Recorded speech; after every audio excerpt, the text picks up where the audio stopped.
درِ شہوار کو نور محل میں آئے ہوئے دوسرا دن تھا۔ فاریہ بھابھی اپنی نند کی آمد پر خاصی خوش دکھائی دے رہی تھی، کیونکہ نور محل میں رہنا ان کی مجبوری تھی، کیونکہ ایک تو ان کے شوہر وہاج وہاں رہتے تھے اور دوسرا ساری سیاسی ایکٹیویٹیز کا مرکز بھی انہی کا وہ گھر تھا، جہاں ہر وقت مہمانوں کی آمد کا سلسلہ جاری رہتا۔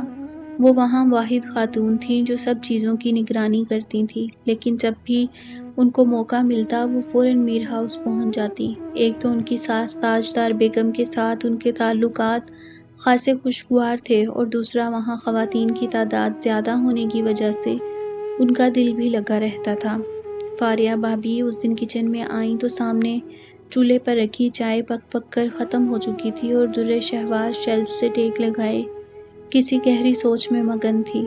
درِ شہوار کوئی مسئلہ ہے تمہارے ساتھ؟ انہوں نے فوراً لپک کر چولہا بند کیا۔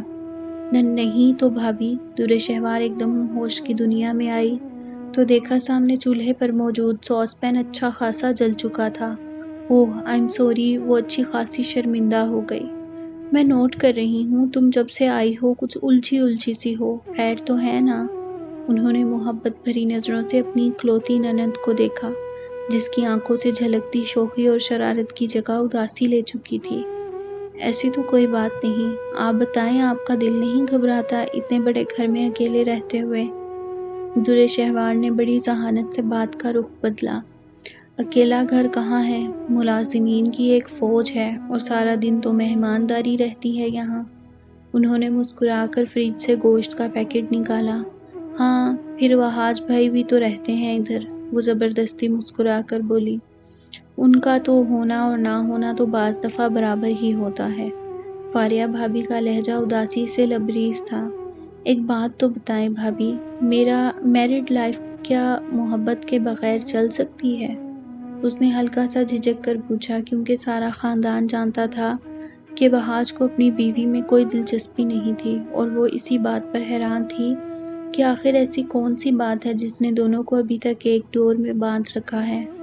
ہاں، ان کی بات پر درِ شہوار کو ہلکا سا جھٹکا لگا۔ وہ کیسے؟ شادی شدہ زندگی محبت کے بغیر تو گزر سکتی ہے، لیکن عزت کے بغیر نہیں۔ فاریہ بھابھی کی بات ابھی مکمل ہوئی ہی تھی کہ وہاج جھنجھلائے ہوئے انداز میں کچن میں داخل ہوئے اور کھا جانے والی نگاہوں سے فاریہ کو دیکھا، جو انہیں غصے میں دیکھ کر تھوڑا گھبرا گئیں۔ ساری زندگی جاہل کی جاہل رہنا، 1000 دفعہ سمجھایا ہے میری چیزوں کو ہاتھ مت لگایا کرو، لیکن تم جیسی کم عقل عورت کو کوئی بات ایک دفعہ کہنے سے تھوڑی سمجھ آتی ہے۔ ان کا لہجہ سراسر توہین آمیز تھا، اور درِ شہوار کے سامنے اس کھچائی پر ان پر گھڑوں پانی پھر گیا۔ میرا لیپ ٹاپ کیوں بند کیا ہے تم نے، گنوار عورت؟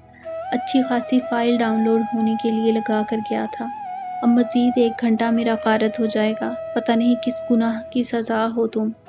وہ ایک دفعہ پھر شروع ہو گئے۔ فاریہ بھابھی کا چہرہ ضبط کی کوشش میں سرخ ہو گیا۔ وہاج بھائی I am sorry, laptop بھابھی نے نہیں میں نے بند کیا تھا۔ درِ شہوار نے گھبرا کر جھوٹ بولا۔ فاریہ نے تشکر بھری نگاہوں سے اپنی نند کو دیکھا، جس نے انہیں ایک بڑی مصیبت سے بچا لیا تھا۔ تم نے بند کیا تھا؟ وہاج ایک لمحے کو گڑبڑائے، لیکن معاملہ چونکہ اب اپنی لاڈلی بہن کا تھا اس لیے خاصے ٹھنڈے پڑ گئے۔ اچھا ٹھیک ہے، 1 کپ چائے کا بنوا کر بھیجوا دو، اور پلیز درِ شہوار تم خود بنانا، اس عورت کو تو ہر چیز ہی بدمزہ ہوتی ہے۔ اس کی شکل کی طرح اس کی بڑبڑاہٹ اتنی کم نہیں تھی کہ کسی کی سماعتوں تک نہ پہنچتی۔ جی آپ جائیں، میں لاتی ہوں، درِ شہوار نے گھبرا کر کہا۔ فاریہ بھابھی نے دوسرا ساس پین نکالا۔ ان کی آنکھوں سے بے اختیار 2 آنسو چھلکے، جنہیں انہوں نے فوراً بازو کی پشت سے صاف کر لیا۔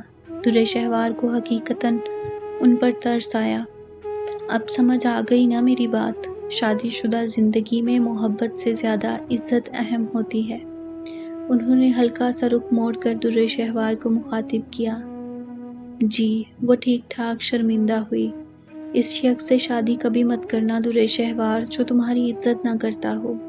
فاریہ بھابھی کی اس بات پر اس کے دل میں چھن سے کچھ ٹوٹا۔ کیوں کرتے ہیں وہاج بھائی ایسا؟ اس نے موضوع گفتگو تبدیل کیا۔ پتہ نہیں، انہوں نے برنر چلایا اور چائے کا سامان کیبنٹ سے نکالنے لگی۔ درے شہوار کچھ لمحے تو ان کا چہرہ غور سے دیکھتی رہی، لیکن شرمندگی کا احساس اس قدر گہرا تھا کہ وہ زیادہ دیر کچن میں ٹھہر نہیں سکی۔